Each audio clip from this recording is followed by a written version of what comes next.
Bien. Deuxième disque, le 20 en 1. Yahoo! Encore un superbe écran titre sans musique, ce qui ressemble vaguement à la chapelle Sixtine qui serait coincée entre un canyon et une plage déserte. Bien. Alors, cette fois-ci, les 20 jeux n'apparaissent pas. Hein. J'imagine que ça descend. Voilà. Oh, il n'y a même pas de scrolling, ça fait un vieux... c'est vraiment lamentablement à chier. Bon alors, à quoi allons-nous jouer? Allez, essayons Diamond pour voir.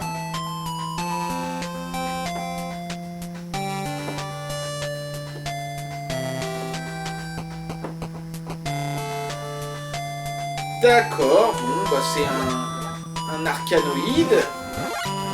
Putain, ça va à une vitesse de ouf, alors que la manette répond super mal. Oh là là là là, mais y a-t-il ne serait-ce que un seul jeu original dans cette console? Ça s'appelle Diamonds parce qu'apparemment il y a des diamants qui tombent quand je détruis certaines briques, mais bon, vu la vitesse à laquelle va la balle, je vois pas bien comment je pourrais aller les chercher. Cette foutue musique dans le fond qui n'arrête jamais.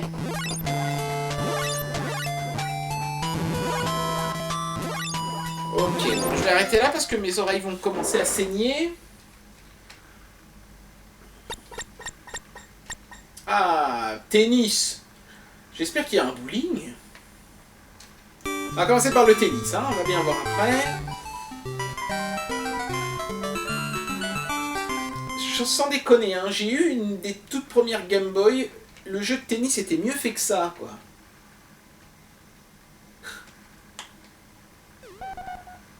D'accord. Le machin jette la balle alors que j'ai encore appuyé sur aucun bouton.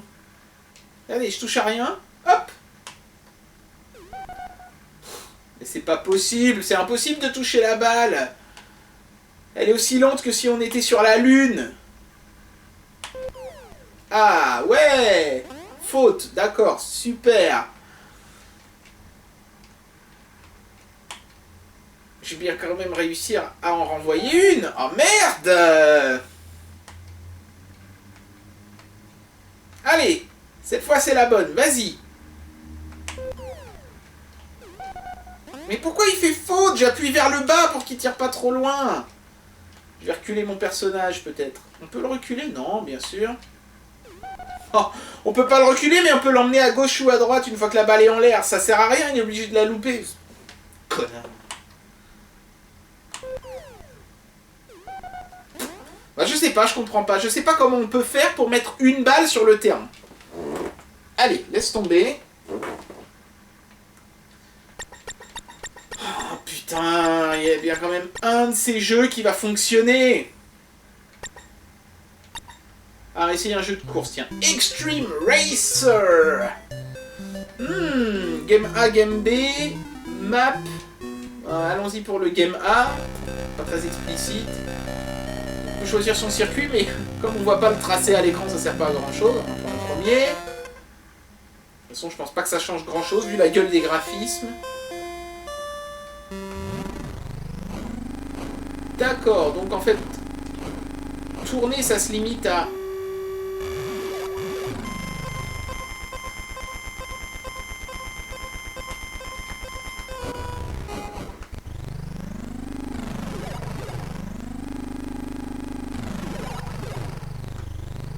Alors, il y a un truc bizarre dans ce jeu-là, c'est que... Vous l'avez compris, hein, c'est un clone de Motocross Madness. Mais tous les 200 mètres à peu près, le moteur surchauffe. Et on est obligé d'attendre. Le problème, c'est que le seul moyen pour que le moteur refroidisse, bah, c'est de s'arrêter. Voilà. Donc ça sert à rien, autant laisser le moteur surchauffer, puisque le résultat est le même, de toute façon, on est arrêté.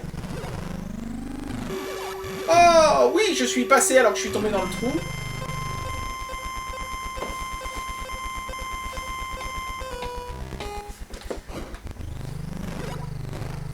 C'est passionnant. Ouais, ouais, ouais. Fais chier, putain. Sérieusement, Je me demande quelle torture psychologique aurait pu être pire que cette merde.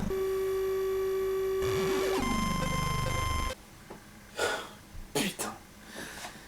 59 jeux sur 3 CD qui font chier le monde. Et en plus, la moitié d'entre eux sont des clones d'autres jeux qui sont déjà dans la console. Mais c'est quoi ce merdier, putain?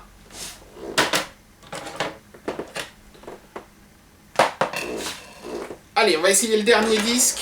Les jeux d'action.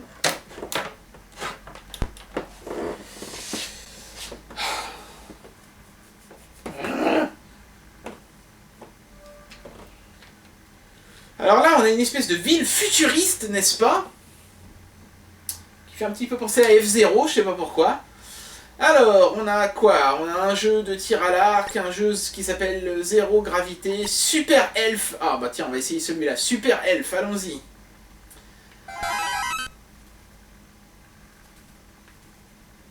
Alors, qu'est-ce que c'est Super Elf?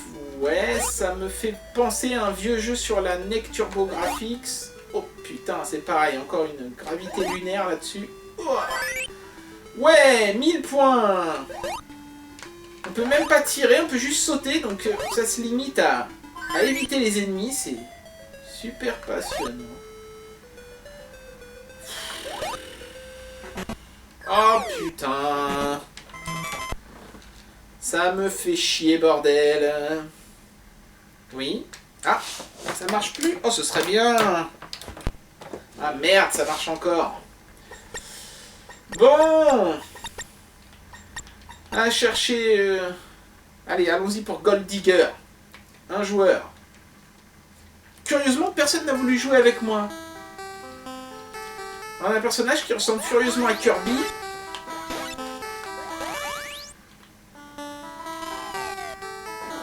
D'accord, ok, donc... C'est une sorte de Donkey Kong, quoi. Il faut ramasser les objets sans se faire toucher, mais c'est chiant, la jouabilité est merdique. Et puis qu'est-ce que je suis en train d'essayer d'éviter?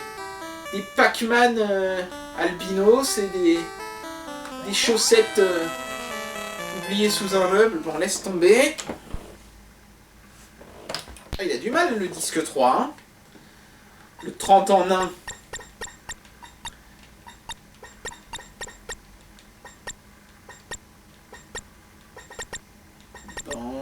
Alors, j'imagine que Breakout c'est encore un casse-brique. On va essayer Village Protector.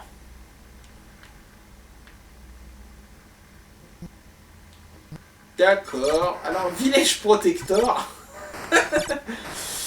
c'est un Space Invaders, sauf que vous protégez des huttes africaines contre l'invasion des Smarties géants.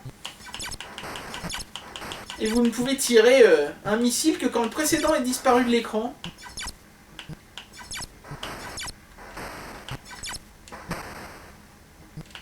Notez quand même que les huttes africaines sont solides, hein. Elles résistent bien à des lasers de l'espace. Hein. Bon, vous savez ce que c'est, on va passer au suivant. Ce qui est bien, c'est qu'on va pouvoir avoir plein de jeux à ce tarif-là. Hein. Allons-y pour Helicopter Harry. Non mais coupez-moi cette putain de musique là. Alors je ne sais pas quoi correspondent les chiffres en bas. D0, B9, F6, oui c'est quoi? C'est une bataille navale? Qu'est-ce qu'il faut faire? Mais bouge! Je distingue vaguement un hélicoptère mais je dois faire quelque chose qui va pas parce que je peux à peine bouger! Mais bouge ton cul! Allez! Je peux juste aller à gauche et à droite. Comment on avance?